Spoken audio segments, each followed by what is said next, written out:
ஆத்ம நண்பர்கள் அனைவருக்கும் அன்பான வணக்கம். நம்முடைய ஆத்ம ஞான மையம் யூடியூப் சேனல்ல தொடர்ந்து மார்கழி மாதத்தில சிவ அனுபவம் என்கின்ற ஒரு அற்புதமான அனுபவத்தை நாம் சிந்தனை செய்து வருகிறோம். அந்த வகையில இன்னைக்கு மார்கழியினுடைய 19வது நாள். இந்த மார்கழியின் 19வது நாள்ல நாம பஞ்ச சபைகளில் முதல் சபையாக விளங்கக்கூடிய நடராஜ பெருமான் ஆனந்த தாண்டவம் ஆடக்கூடிய பொன்னம்பலம் வீற்றிருந்து அருள் புரிகின்ற சிதம்பரத்தை பத்தி தான் இன்னைக்கு பார்க்க போறோம் வாங்க.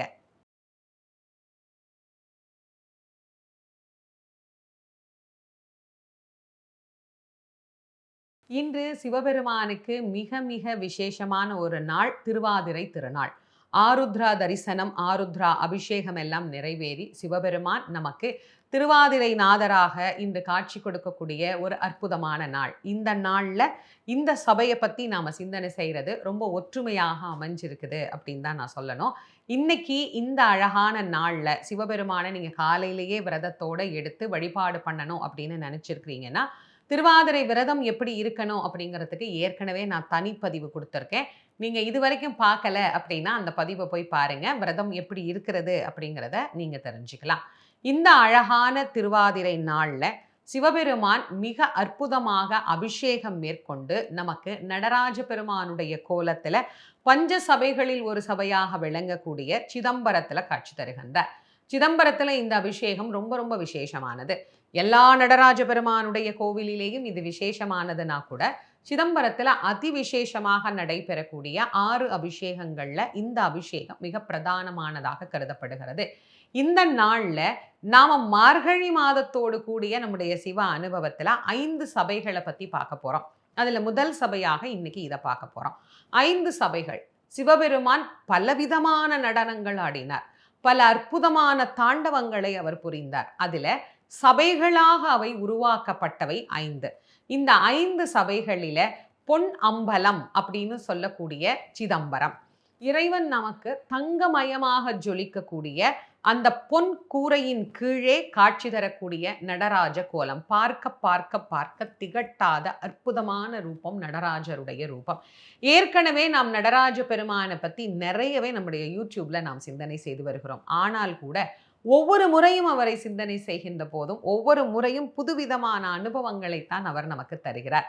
தாருகவனத்து மகரிஷிகள் தன்னை அழிப்பதற்காக ஏவிய அத்தனை பொருட்களையும் தன்னுடைய கையிலும் தன்னுடைய உடம்பிலும் ஆபரணங்களாக மாற்றிக்கொண்டு இறைவன் ஆனந்தமாக ஆடிய அந்த நடனம், அதனால் பொன்னம்பலத்திலே இறைவன் ஆடுகின்ற நடனத்திற்கு ஆனந்த தாண்டவம் அப்படின்னு பேரு. இந்த ஆனந்த தாண்டவம் என்று சொல்லக்கூடிய தாண்டவமானதை நாம தரிசனம் பண்ணுகிற போது நம்முடைய மனதிலே ஆனந்தம் என்று சொல்லக்கூடிய மகிழ்ச்சி நிலைத்திருக்கும். கோயில் அப்படின்னு சொன்னாலே சைவர்களுக்கு அது சிதம்பரம் தான். சித் அம்பரம், அதனால் அதற்கு சிதம்பரம் அப்படின்னு பெயரு. இறைவன் அம்பல கூத்தனாக பொன் அம்பல வாணனாக நமக்கு காட்சி கொடுக்கிறார். பலரும் நினைச்சுக்கிறாங்க சிதம்பரத்துல நடராஜ பெருமான் தான் மூலமூர்த்தி அப்படின்னு. கிடையாது.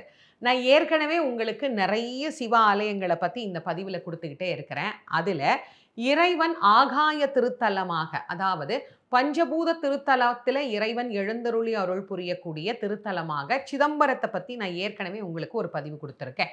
அந்த பதிவில் நீங்க போய் பாருங்க. இது வரைக்கும் நீங்க பார்க்கலனா, சிதம்பரத்தினுடைய மூலவராக திருமூலநாதர் அப்படின்னு சொல்லக்கூடிய இறைவன் தான் அங்கே எழுந்தருளி அருள் புரிகின்றார்.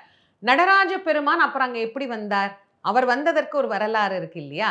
பதஞ்சலி, வியாக்கரபாதர் இறைவன் பக்கத்திலேயே, நடராஜர் பக்கத்திலேயே எப்போதும் இருப்பாங்க. ஒருத்தருக்கு புலிக்கால், இன்னொருத்தருக்கு பாம்பு கால். இவங்க ஏன் இங்க இருக்கிறாங்க? சுவாமியே அவங்களுக்கு முன்னாடி நடனம் ஆடுகிறார். அவர்களுடைய பிரார்த்தனையை கேட்டுத்தான் இறைவன் நடனமாடவே இங்கு வந்தார். அதுதான் இதனுடைய வரலாறு. இறைவன் ஒரு முறை கைலாயத்துல அற்புதமாக தாண்டவம் நிகழ்த்துகிறார், ஆனந்த தாண்டவம். அந்த தாண்டவத்தை பார்க்க பார்க்க தேவர்கள், ரிஷிகள் எல்லாரும் மகிழ்ந்து அப்படியே நெகிழ்ந்து போகின்றார்கள். ஒரு முறை நாராயணர் கூட சிவபெருமான் ஆடிய ஆனந்த தாண்டவத்தை நினைவு கூற, அந்த நினைவு அவருக்கு ஆனந்தமாகி அதிலிருந்து அப்படியே கண்ணீர் துளிகள் பெருகி, அந்த கண்ணீர் துளிகள்ல இருந்து தான் அமிர்தவள்ளி சுந்தரவள்ளி தோன்றினார்கள் அப்படின்னு கந்தபுராண வரலாற்றிலேயே நம்ம பார்க்கிறோம். அப்ப நீங்க யோசிச்சு பாருங்க, அந்த ஆனந்த தாண்டவம் நினைத்து பார்க்க நினைத்து பார்க்க ஆனந்தத்தை தரக்கூடியதாக இருந்தது. அப்போ முனிவர்களுக்கும் அது இருக்குல்ல. பதஞ்சலி வியாக்கரபாதர் அவங்க சிவபெருமான் கிட்ட பிரார்த்தனை பண்ணி இதை நாங்க திரும்ப பார்க்கணும்னு கேட்குறாங்க. அப்போ அவர் என்ன சொல்றாரு, பூலோகத்துல போய் இந்த இடத்தை சுட்டி காட்டி தில்லை காடாக இருக்கக்கூடிய, அதாவது தில்லை மரங்கள் நிறைந்திருக்கக்கூடிய காடாகிய இங்கே சுயம்புவாக உங்களுக்கு நான் காட்சி தருவேன், அங்க போய் தவம் பண்ணுங்க, அங்க உங்களுக்கு நடராஜ தரிசனம் கிடைக்கும்னு சொல்றார். இங்க வந்து திருமூலநாதரை பிரார்த்தனை பண்ணி தவம் பண்ண சிவபெருமான் கைலையிலிருந்து புறப்பட்டு இங்கு வந்து அவர்களுக்கு நடன தரிசனம் கொடுத்ததனுடைய நினைவாகத்தான் பொன்னம்பல கூத்தனாக அம்பலவாணனாக பெருமானை இன்னைக்கும் நாம தரிசனம் பண்றோம். அதனால அவர் நடனத்தை எப்போதும் பார்க்குற மாதிரி பதஞ்சலியும் வியாக்கரபாதரும் எங்க நடராஜர் கோலம் இருந்தாலும் அங்க இவங்க 2 பேரும் இல்லாம நம்மளால பார்க்க முடியாது. அம்பாள் சிவகாமி அப்படிங்கிற திருப்பெயரோடு இறைவன் அருகே இருந்து நமக்கு அருளாசி புரிந்து வருகின்றார். இந்த நடராஜ தத்துவம் உலக இயக்கத்தின் தத்துவமாக, உலகத்தில் இருக்கக்கூடிய உயிர்களின் ஆட்டத்தின் தத்துவமாக, அவர் ஆடுவதனால் தான் உலகமே ஆடுகின்றது என்கின்ற ஆட்டத்தின் தத்துவனாக நமக்கு காட்சி தரக்கூடிய அற்புதமான ரூபம் நடராஜ பெருமானுடைய ரூபம். இந்த நடராஜ பெருமானுடைய சன்னதியில சிதம்பரத்துல நாம தரிசனம் செய்கிற போது எல்லாரும் இன்ன வரைக்கும் பேசிட்டு இருக்கிற ஒரு விஷயம், சிதம்பர ரகசியமா என்னப்பா சொல்லாமலே இருக்கிற, இது என்ன பெரிய சிதம்பர ரகசியமா அப்படின்னு கேட்டு நாம பழகின ஒரு வார்த்தை சிதம்பர ரகசியம். அது என்ன ரகசியம்? ஆகாய திருத்தலமாக இது விளங்குகிறது. நடராஜ பெருமான் பொன்னம்பல கூத்தராக விளங்குகிறார். சுயம்பு மூர்த்தமாகவும் இங்கே இருக்கிறார். இப்படி சுவாமியை நம்ம பல வடிவங்கள்ல பார்த்துடுறோம். ஆனாலும் இந்த கோவில்ல ஏதோ ஒரு ரகசியம் இருக்கே. என்ன ரகசியம்? நீங்க தீபாராதனை பண்ணும்போது ஒரு திரை, அதுக்கும் தீபாராதனை பண்ணுவாங்க. நாம் அதுக்கு பின்னால என்ன இருக்குன்னு போய் பார்க்கலாம். அதுக்கு பின்னாடி என்ன இருக்குன்னா, மூடி வைக்கப்பட்டிருக்கிற திரை அப்படி பின்பக்கமா போய் பார்த்தா வில்வ மாலைகள் தொங்கும். அவ்வளவுதான். வேற அங்க என்ன இருக்கு? ஒண்ணுமே இல்லை. ஒரு வெட்ட வெளியினுடைய அடையாளத்தை தான் அங்கு மறைத்து வைத்திருக்கிறார்கள். இதைத்தான் சிதம்பர ரகசியம் அப்படின்னு சொன்னாங்க. இதுக்கு நிறைய விளக்கங்கள் இருக்கு. நம்ம சுருக்கமா சிந்திக்கணும் அப்படிங்கிறதுக்காக நான் இந்த ஒரே ஒரு விஷயத்தை மட்டும் உங்களுக்கு சொல்றேன். இந்த உலகம் பறந்து விரிந்து இருக்கக்கூடிய அனைத்து வெட்ட வெளி, மொத்தமா இருக்கக்கூடிய அனைத்து ஆகாச ரூபம் ஏதாவது ஒரு எல்லைக்குள்ளே நம்மால் அடக்க முடியுமா அப்படின்னு கேட்டா முடியாது. அண்டங்கள் எங்கு துவங்குது தெரியாது. அது எங்க போய் முடிகிறது அதுவும் தெரியாது. ஆனா முடிவும் அற்ற தொடக்கமும் அற்ற ஒன்றுக்கு தலைவனாக ஒருவர் இருக்கிறார் அப்படின்னா அவருக்கு தொடக்கமும் இருக்காது, முடிவும் இருக்காது. அதனால்தான் சிவபெருமானை ஆதியும் அந்தமும் இல்லா அரும் பெரும் சோதியன் அப்படின்னு நமக்கு சொல்றாங்க. அப்ப அந்த சிவபெருமான் எப்படி இருக்கிறார்? எல்லாமாய் பறந்திருக்கின்றார். அவர் வெட்ட வெளியாகிய அந்த வெளிக்குள்ளே நிறைந்திருக்கக்கூடிய தன்மையனாக இருக்கின்றார். ஆக இறைவன் ஓரிடத்தில் மட்டும் இருப்பவர் அல்ல, எங்கும் வியாபித்திருக்கக்கூடியவர் என்பதை காட்டுவதாகத்தான் நமக்கு சிதம்பர ரகசியமாக மறைத்து வைத்து அதை காட்டுகிறார்கள். அப்படி எங்கும் இயங்கும் சக்தியான நடராஜ கோலத்தோடு இறைவன் ஆடிய அந்த சபைதான் பஞ்ச சபைகளிலே நமக்கு பொன்னம்பல சபையாக இங்கே விளங்கி கொண்டிருக்கிறது. இந்த பொன்னம்பலத்தில் வேயப்பட்டிருக்கக்கூடிய தங்க ஓடுகள் பார்த்தீங்கன்னா 21,600 அப்படிங்கிற ஒரு எண்ணிக்கை. இந்த எண்ணிக்கை என்ன அப்படின்னா, நாம ஒரு நாளைக்கு விடக்கூடிய நம்முடைய மூச்சு காற்று சராசரியாக 21,600 அப்படின்னு கணக்கிடப்படுகிறது. அதே மாதிரி 72,000 ஆணிகள் கொண்டு அது அங்கே வேயப்பட்டிருக்கிறது. இந்த 72,000 அப்படிங்கிறது நம்முடைய உடல்ல இருக்கக்கூடிய நாடி நரம்புகளினுடைய கணக்காக நமக்கு சொல்லப்பட்டிருக்கு. இந்த கோயிலுக்கு 9 வாயில்கள், நம்முடைய உடலுக்கும் 9 வாயில்கள் அமைய பெற்றிருக்கிறது. பஞ்சமய கோஷங்களால் ஆனது இந்த உடம்பு. இங்கே 5 பிரகாரங்கள் அமைந்திருக்கின்றது. அதே மாதிரி இங்கே 5 படிகள் உண்டு. அந்த நடராஜ மேடைக்கு போறதுக்கு பஞ்சாட்சர படிகள் அப்படின்னு அதற்கு பேரு. இறைவனுடைய 5 நாமங்களை சிவாய நம அப்படிங்கிற அந்த பஞ்சாட்சர மந்திரத்தை படிகளாகவே கொண்டு அமைக்கப்பட்டிருக்கிறது. நம் உடம்பே ஒரு சிதம்பரத்தின் வெளிப்பாடு. அதனால்தான் திருமூலர் தன்னுடைய திருமந்திரத்துல சொல்றார், உள்ளம் பெருங்கோயில் உன் உடம்பே ஆலயம், வள்ளல் பிரானார்க்கு வாய்கோபுர வாசல், தெள்ளத் தெளிந்தார்க்கு ஜீவன் சிவலிங்கம், கள்ள புலனைந்தும் காணா மணி விளக்கே அப்படின்னு நமக்கு சொல்றார். அப்படி ஆலயம் என்பது நம்முடைய உடலோடு தொடர்புடையது என்கின்ற அமைப்பை அப்படியே பிரதிபலிக்கும் வண்ணமாக ஒரு பிரம்மாண்டமான கோயிலாக நீங்க ஒரு 10 நாள் சுற்றி பார்க்கலாம் இந்த கோயிலை. இது வரைக்கும் சிதம்பரம் போகாதவங்க கண்டிப்பா வாழ்க்கையில ஒரு முறையாவது போய் பாருங்க. நந்தனார் நாளை காணாமல் இருப்பேனா அப்படின்னு பதறி கதறி ஓடிப்போய் சரணாகதி அடைந்தது இந்த நடராஜரைத்தான்.